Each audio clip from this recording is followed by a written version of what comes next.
So we all go through these spurts of growth where we're very engrossed in the relative and enjoying it or getting overshadowed or suffering. And then we have our experience in meditation where we are back to the self and we experience the transcendence and we realize who we really are and loving that freedom that brings us. I've been meditating for 33 years and I wouldn't miss it for the world because it's just the most holistic experience that I can possibly have as a human being incarnated in this body. And then when I come out into activity, it gets richer and richer because of the enrichment of meditation. But the relative is also pretty yummy. And so I'm really enjoying the self in the relative as well. And I encourage you all to enjoy what is, what you've been given is there for a purpose. When we label it with our head, we remove ourselves a little bit from it, and we're not experiencing it as purely. Good or bad emotions, negative or positive, is really a label. Now, what is not a label is if we're really having fun or whether we're suffering. You know, suffering is not mood making. It's very real. And so many of us suffer. When I lost my home, I cried many weeks. And my boyfriend would say, years. You've been preparing yourself for losing your home for years. It's true. I get into the emotion very easily.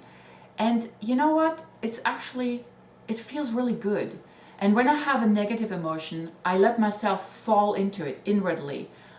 There are occasions when I express it outwardly and I start using the F word more than I really should, being a healer and all. But on the inside, I allow myself to feel it, to feel the sadness, to feel the anger, to feel the hopelessness, whatever it is, because when I allow myself to experience it and to go there with my attention, it will always be somewhere in the body, and I relax that area with my breath and with the tips that I've been giving you, sharing with you. Then I realize, wow, on the other side of all that pain, of all that sadness, and especially when I'm crying and really feeling it, suddenly there'll be a transformation. Suddenly I'll realize, wow, there's the same bliss once again. The same bliss that is in the transcendence, the same bliss that is in a beautiful experience, in my happiness, in my laughter, is also there in the midst of or the other side of the pain. But sometimes we all need help. Sometimes we can't quite see that there is all this light in us and the divine beings that we really are.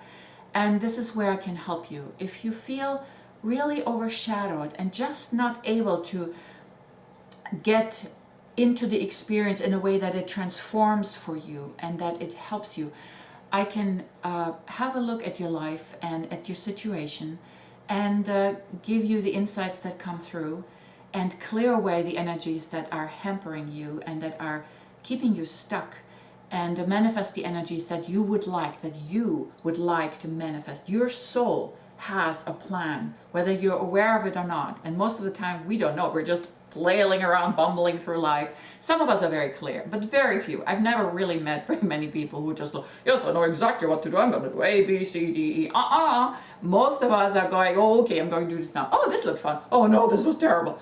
So, but sometimes it's just, we just don't know. I don't know if you're familiar with the Gita, Bhagavad Gita. There is an episode or a chapter where Arjuna is on the battlefield. He sees his relative on the other side, all his relatives, and yet he's on the other side. He has to wage war, and he just is immobilized. He just doesn't know what to do. He calls upon Krishna, and Krishna sets him straight. And you can read in the Gita the beautiful words that he says to enlighten Arjuna in that moment of absolutely giving up and surrendering to what can be and what is the plan, the highest for him or for you.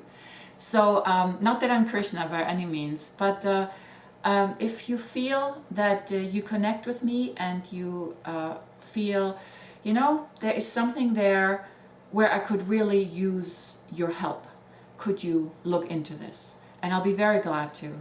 Feel in your body, use your intuition. Remember Intuition 101, one of the previous YouTube videos I made?